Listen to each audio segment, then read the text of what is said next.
Taylor का office repairing centre के अगबी हिस्से में वाक़ था, जो दर हकीकत मार्ट का लॉस प्रिवेंशन करने वाला ऑफिस था। ढीला डाला सिक्योरिटी गार्ड बाहर रह गया था तो टेलर जूली को लेकर अपने कमरे में दाखिल हो गया। अंदर पहुंचकर जूली को पता चला कि वो हालनुमा कमरा बेहक वक्त कई मकासद के लिए इस्तेमाल हो रहा था। कमरे के एक हिस्से में दीवारों के साथ साथ रैक्स बने हुए थे, जिन पर मुख्तलिफ किस्म के औजार जैसे ड्रिल मशीन, मार्बल कटर, हथौड़े, छैनी, नट बोल्ट, वाशर्स वगैरह सजे हुए थे। वो कमरा एक लिहाज से रिपेयरिंग सेंटर का स्टोर रूम भी था। कमरे के दूसरे हिस्से में एक लाइन से टीवी मॉनिटर रखे हुए थे, जिन पर सामने कंट्रोल पैनल बना हुआ था। जॉयस्टिक, कंप्यूटर माउस, कीबोर्ड, अलगर्ज कंट्रोल रूम से मुतल्लिक हर शय वहाँ मौजूद थी।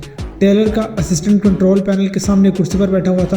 कमरे में फर्नीचर नाम पर दो चीज़ें और भी मौजूद थी, एक आरामदेह सोफ़ा कम बेड और दूसरी चौबी बेंच। कमरे के अंदर दाखिल होते ही टेलर ने दरवाज़ा लॉक कर दिया और रूखे फीके लहजे में जूली से कहा, उधर बेंच पर बैठ जाओ, मैं अभी तुम्हारे काले करतूत का सबूत दिखाता हूँ। जूली बादल हादसा इस बेंच पर टिक गई। तुम कोई बहुत ही बेवकूफ़ औरत हो, टेलर ने अपने असिस्टेंट को हटाकर इसकी सीट पर बैठते हुए कहा। वो बज़ाहिर जूली से मुखातिब था, लेकिन इसके साथ ही कंप्यूटर सिस्टम पर इसके हाथों ने अपना काम शुरू कर दिया। पिछले कुछ अर्से से मार्ट में चोरी का रुझान काफ़ी बढ़ गया था, इसलिए हमें सिक्योरिटी कैमरास की तादाद में इजाफा करना पड़ा है। अब हमने पार्किंग एरिया की जानिब भी कैमरास लगा दिए हैं। इसने कंप्यूटर माउस को हरकत देकर कर्सर को बेदार किया। इसका टारगेट दरमियान वाला मॉनिटर था। अगले ही लम्हे मज़कूरा मॉनिटर पर फुटेज डिवाइड हो गई। टेलर ने जूली की तरफ देखते हुए इस बात में गर्दन हिलाई और प्ले के बटन को क्लिक करने के बाद कहा, enjoy your scene baby. Julie ने देखा इसकी कार पार्किंग में आकर रुकी। वो कार को पार्क करने के बाद बाहर आई और मार्ट के एंट्री डोर की जानिब बढ़ गई। इसके साथ ही टेलर ने दूसरे मॉनिटर की फुटेज को भी रिवाइंड करके दिखाया, जिसमें जूली लावारिस ट्रॉलीज वाले पोर्शन में से एक ट्रॉली को धकेलकर मर्चेंडाइज रिटर्न्स काउंटर की सिमत ला रही थी। इस तरह तीसरे मॉनिटर की फुटेज में वो टाइल्स वाले कार्टन को फाड़कर खोलते हुए नजर आ रही थी। जूली ने दिल में तस्लीम कर लिया कि बिल्डर्स मार्ट का वीडियो रिकॉर्डिंग सिस्टम इंतहाई उम्दा था। वो इस बात से इनकार नहीं कर सकती थी कि इन फुटेज में नजर आने वाली वो नहीं है। तुम जब अपनी कार को पार्क करने के बाद मार्ट में दाखिल हुई तो हाली हाथ थी। टेलर की तंजिया आवाज़ इसकी स्मार्ट से टकराई, यानी फ्लोर टाइल्स वाले वो 3 कार्टन तुम अपने घर से वापस लेकर नहीं आई थी। मजीद बार जब तुमने मर्चेंडाइज रिटर्न्स काउंटर पर कार्टन को खोलकर इसमें से एक टाइल निकाला और काउंटर क्लर्क को दिखाया तो इससे यह भी साबित हो गया कि इससे पहले तुम्हें खुद भी मालूम नहीं था कि कार्टन के अंदर किस किस्म के टाइल्स हैं। हालांकि तुमने इस क्लर्क से यही कहा था कि तुम्हारा नालायक शोर गलती से वो टाइल खरीद कर ले गया था जो तुम्हारी दीवारों के कलर से मैच नहीं करते। एक मिनट, जूली ने कता कलामी करते हुए कहा, तुम्हें यह कैसे मालूम हो गया कि काउंटर क्लर्क से मेरी क्या बात हुई थी? तुम्हें याद नहीं, लेकिन इस क्लर्क को अच्छी तरह याद है कि तुम पहले भी इसे चूना लगाकर जा चुकी हो। टेलर ने जहरीले लहजे में कहा, लिहाजा इसने तुमसे डील करने के दौरान इस काउंटर के नीचे लगा हुआ एक बटन दबा दिया, जिसकी वजह से वहाँ होने वाली तमाम तर गुफ्तगू एक ऑडियो सिस्टम के जरिए मेरे तक पहुँच गई और फिर मैं तुम्हें छापने के लिए वहाँ पहुँच गया।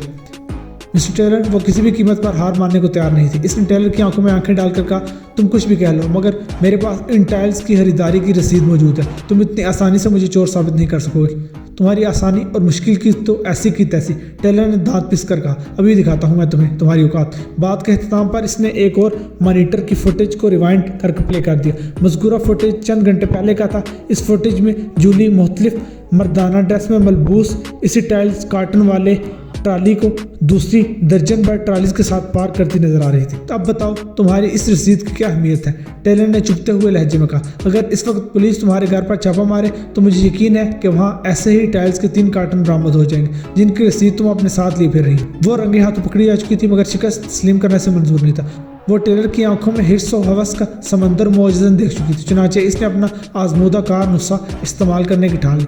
अपने सामने वाले शख्स की तवज्जो वहाँ मरकूज कर तो जहाँ आप इसे कुछ दिखाना चाहते हो, और इसे इस तरफ झांकने का मौका हरगिज़ न तो जहाँ आप इससे कुछ छुपाना चाहते हो। तो फिर वो सीना तान कर कमाल डटाई से बोली, अब तुम क्या करोगे? वो चंद लम्हा तक भूखी नज़रों से जूली को देखता रहा, फिर अजीब से लहजे में मुस्तफसिर हुआ, क्या तुम जुआ खेलना पसंद करती हो? हाँ, कभी कभार। वेरी गुड, वो ज़ेर लाब मुस्कुराते हुए बोला। फिर एक जानिब इशारा करने के बाद अपने असिस्टेंट को हुक्म दिया, जाओ वो बास्केट उठाकर यहाँ ले आओ। जूली पूछे बिना ना रह सकी, हमारे इस मामले का जुए से क्या ताल्लुक?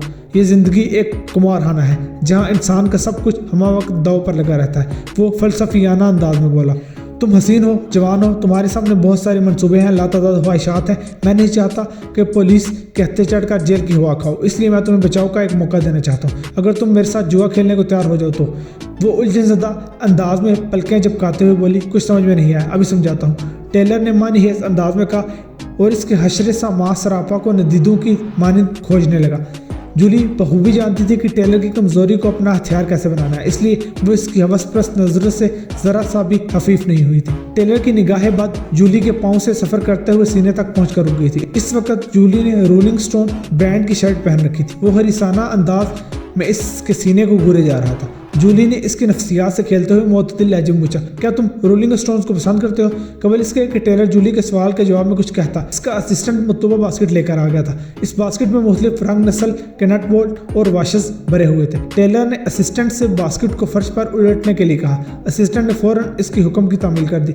दाती अशिया के फर्श पर गिरने की ऐसी खनकदार आवाज़ पैदा हुई जैसे किसी बच्चे ने अपना सिक्कों से भरा हुआ मिनी बॉक्स नीचे गिरा दिया हो। तुमने रिटर्न कार्ड पर जो नाम, फोन नंबर और घर का एड्रेस भरा है? टेलर ने जूली के चेहरे पर निगाह जुमाकर स्पॉट आवाज में इस्तफसार किया। इस कार्ड और सिक्योरिटी कैमरास की इन फुटेज के साथ तुम्हें हवाला पुलिस करूं या तुम मेरे साथ एक दिलचस्प जुआ खेलने के लिए तैयार हो? यह मामला अब ऐसे मराहिल में दाखिल हो चुका था कि जूली पुलिस की कस्टडी में जाने का रिस्क हरगिज़ नहीं ले सकती थी, इस यकीन के साथ कि हालात चाहे कितने भी गंभीर क्यों ना हो, बच निकलने का कोई ना कोई रास्ता मौजूद होता है। इसने बड़े एतमाद से कहा, मेरा ख्याल है मैं दूसरा ऑप्शन ट्राई करना चाहूँगी। वेरी गुड, वो तौसीफी लहजे में बोला। तुम सिर्फ हसीन ही नहीं बल्कि बहुत ज़्यादा ज़हीन भी हो। तुम्हारे इस फैसले में अक्लमंदी झलकती है। जूली ने टेलर के तबसरे के जवाब में कुछ नहीं कहा। इन लम्हात में इसने अपनी तमाम तर जहनी तवज्जो बचाव के इस रास्ते को तलाश करने पर लगा रखी थी जो इसके पास ही कहीं मौजूद था, और टेलर की कोई ये गलती इसके लिए वो रास्ता खोल सकती थी। तो अब खेल शुरू किया जाए। टेलर ने सवालिया नजरों से इसकी तरफ देखा। जरूर, जूली ने इस बात में जवाब दिया। टेलर फर्श पर पड़े हुए दाती साजो सामान के पास पहुंचा। इसने वहां से दो एक ही साइज की वाशर्स उठाई जो रंग में एक दूसरे से मुख्तलिफ थी। इसने वाशर्स जूली को दिखाते हुए कहा, इनमें से ग्रे कलर की वाशर स्टेनलेस स्टील की है और दूसरी डल गोल्डन कलर वाली पीतल की है। तुम इन्हें अपने हाथ में लेकर देख भी लो और चेक भी कर लो। जूली ने दोनों वाशर्स को अच्छी तरह घुमा फिरा कर चेक कर लिया। टेलर ने कुछ गलत नहीं कहा था। टेलर ने मज़कूरा वाशर्स इससे लेकर अपनी मुट्ठी में दबा ली और अपनी दराज की तरफ चला गया। चंद सेकंड्स बाद इसने डेस्क की दराज में से एक थैली बरामद की। वो थैली दरअसल एक डोरी वाली छोटी सी पोटली थी। वो जूली के पास आया। इसने दोनों बाजू इसके सामने फैला दी। टेलर के एक हाथ में वो पोटली थी जिसके ज़माना कदीम में सोने चांदी के सिक्कों को संभाल कर रखने के लिए इस्तेमाल की जाती थी, और दूसरे हाथ में इसकी मुट्ठी बंद थी। इसने अपनी बंद मुट्ठी में दो वाशर्स को छुपा रखा था। मैं दोनों वाशर्स को इस थैली में डालकर इसका मुंह बंद कर रहा हूँ। अपनी बात के अख्ताम पर इसने ऐसा कर भी दिया और फिर डोरी को खींचकर थैली का मुंह बंद कर दिया और इसे हवा में घुमाने लगा। थैली के अंदर मौजूद दाती सिक्के एक दूसरे से टकराकर महसूस खनकदार आवाज पैदा करने लगे। जूली की समझ में कुछ ना आया तो इसने पूछ लिया, ये किस किस्म का जुआ है जो तुम अकेले ही खेल रहे हो? इस जुए में तुम्हारा किरदार अब शुरू होता है। वो अपने होंठों पर मकरूह मुस्कुराहट से जाते हुए बोला, इस थैली में दो वाशर्स हैं, एक स्टेनलेस स्टील और दूसरी पीतल की। तुम थैली में हाथ डालकर कोई एक वाशर बाहर निकालो।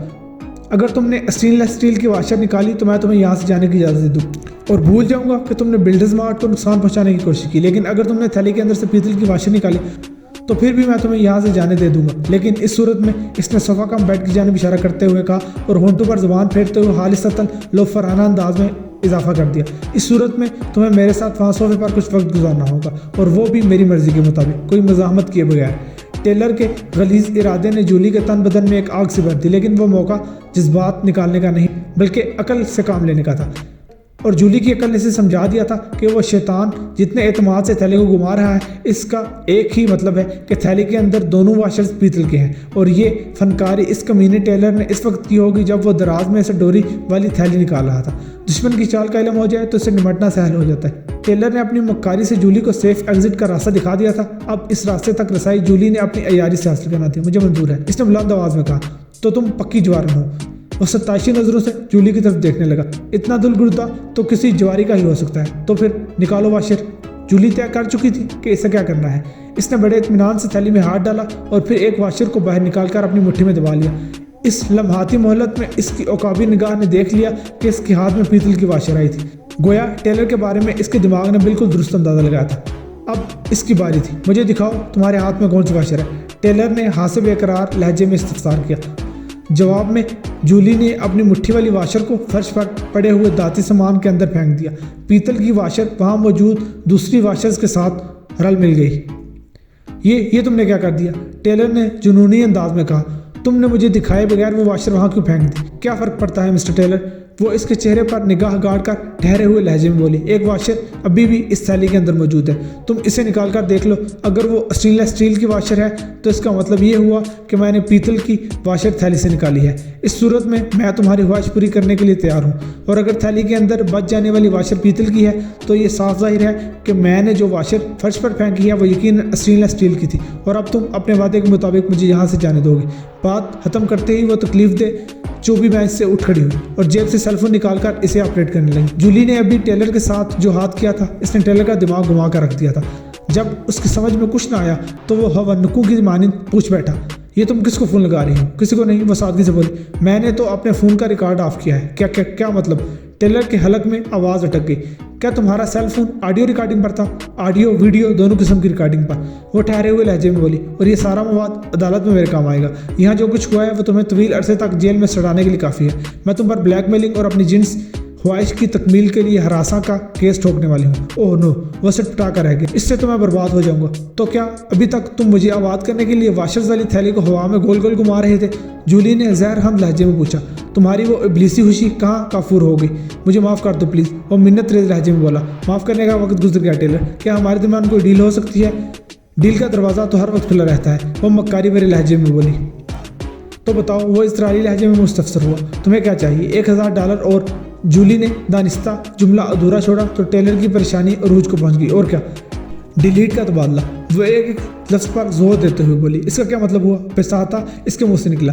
पहले तुम अपने सिस्टम में मौजूद मेरी तमाम फुटेज को मेरी आंखों के सामने डिलीट करोगे, इसके बाद मैं अपना सेल फोन वाली रिकॉर्डिंग को डिलीट कर दूंगी और ये भूल जाऊंगी कि तुमने मुझे अपने ऑफिस बुलाकर मुझसे किसी किस्म का मुतालबा किया था। ठीक है, मैं तुम्हारी बात मान रहा हूँ। वो फरमाबरदारी से बोला। लेकिन इससे पहले मैं ये देखना चाहूँगा कि तुमने अपने सेल फोन से क्या रिकॉर्ड किया है। नहीं, वो दो टोक अंदाज में बोली। पहले तुम वो करो जो मैं कह रही हूँ, इसके बाद मैं अपना सेल फोन तुम्हारे हाथ में थमा दूँगा, जिस तरह तुमने पीतल और स्टेनलेस स्टील की वाशर्स मेरे हाथ में थमाई थी। तब तुम भी अच्छी तरह मेरे सेल फोन को देख लेना और चेक कर लेना।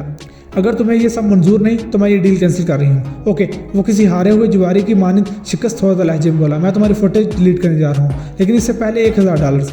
जूली ने किसी माहिर खिलाड़ी की मानिंद कहा। मैंने रकम का मुतालबा पहले और फुटेज डिलीट करने की बाद में बात की थी, याद है ना?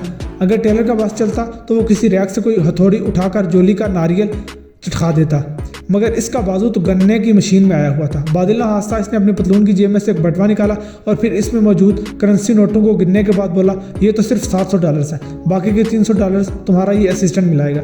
जूली ने तकबाना अंदाज में कहा। इस कमीने ने भी तो तुम्हारी बातों के बहुत मजे लिए हैं। टेलर के सामने फरार का एक भी रास्ता मौजूद नहीं था। इसने अपने असिस्टेंट की जेब से $300 निकलवा कर जूली का मुतालबा पूरा कर दिया और फिर जूली ही की निगरानी में इसने तमाम फुटेज को अपने सिस्टम से डिलीट कर दिया। वेल डन टेलर, जूली ने शाबाशी देने वाले अंदाज में कहा, फिर अपना सेलफोन इसकी जानिब बढ़ाते हुए इजाफा कर दिया। लो अब तुम्हारी बारी। टेलर ने जूली के सेलफोन की तरफ इस तरह हाथ बढ़ाया जैसे सदियों से भूखा कोई इंसान रोटी की सिमत लिपकता है, लेकिन जब इसने सेलफोन को अपने हाथ में लेकर ऑपरेट किया तो इसके 14 तबक यक बेयक रोशन हो गए। ये क्या? इसकी आवाज़ किसी अंधे कुएं से आती हुई महसूस हुई। इस फ़ोन में तो बैटरी है और ना ही लाइन। तुमने मेरे साथ धोखा किया, मैं तुम्हें छोड़ूंगा नहीं। तुमने भी तो अपनी दराज में से डोरी वाली थैली निकालते हुए स्टेनलेस स्टील की वाशर को पीतल की वाशर से बदल दिया था। वो आईना दिखाते हुए कड़वे लहजे में बोली। वो भी तो एक धोखा ही था, मुझे भी यूज़ करने का। मैं भी तो तुम्हें छोड़कर जा रही हूँ और तुम भी मुझे छोड़ने पर मजबूर हो। तुम्हारे पास कोई दूसरा ऑप्शन नहीं। मेरे जुर्म का सबूत तुमने अपने हाथों से मिटा दिया है। शुक्र करो मैं मार्ट में जाकर तुम्हारी इस बदसलूकी पर कोई बड़ा हंगामा खड़ा नहीं कर रही, वरना तुम जानते हो कि मेरी इस कार्रवाई का कैसा खतरनाक नतीजा बरामद होगा। मेरे पास तो इन टाइल्स के 3 कार्टन की खरीदारी की पक्की रसीद भी है। मैं तुम्हें जलील करने के अलावा मर्चेंडाइज रिटर्न्स काउंटर से अपना रिफंड अमाउंट भी लेकर जाऊंगी। टेलर के कंधे झुक गए। वह सही मायनों में जूली का कुछ भी नहीं बिगाड़ सकता था। इसने आगे बढ़कर किसी दरबान के माने जूली के लिए अपने ऑफिस का दरवाजा खोल दिया। जूली ने घर आकर बिल्ली को अपने इस कारनामे से आगाह किया तो वो हक्का बक्का रह गया। इसने मुतज़ब्ज़ब अंदाज में कहा, तुमने इस बदजार टेलर को हासा करारा और मुंह तोड़ जवाब दिया है, लेकिन क्या कहती हो, ये कुछ ज़्यादा नहीं हो गया? और अगर मैं इसकी चाल को समझ ना पाती तो? जूली ने इसकी आंखों में देखते हुए कहा, तो वो अपने ऑफिस में मेरे साथ जो कुछ करता तुम्हारे ख्याल में वो कुछ ज़्यादा ना हो जाता? क्या कहते हो बिल्ली? वो लाजवाब सा होकर इसका मुंह तकने लगा।